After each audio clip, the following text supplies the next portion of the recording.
کوفته تبریزی از اون خوشمزه هاییه که همه ایرانی عاشقشن، ولی به خاطر اینکه وامیره درست نمیکنن. با این روشی که من بهت یاد میدم حتی یه ترک کوچیکم نمیخوره. بیا بهت یاد بدم.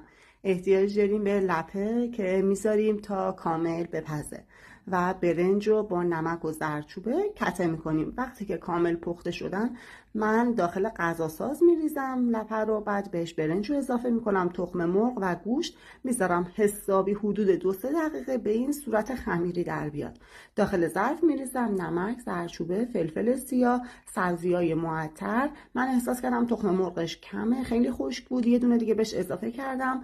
کمی با دست ورز دادم، چند دفعه محکم به ظرفم میکوبم. داخلشو با هر چیزی که دوست دارید میتونید پر کنید. فقط با حوصله این لبه های کوفته رو به هم دیگه ببندید، بعد چند تا ضربه اینجوری با دستتون بزنید و 1 ساعت داخل یخچال یا فریزر استراحت بدید. این فاصله سس هم آماده میکنیم. وقتی که جوشید حتما کوفته ها رو اضافه کنید. 1 ساعت اول با در نیمه باز بذارید جا بیفته. حتما با ملاقه از آب چند بار روش بریزید. بعد از 1 ساعت دیگه آماده است.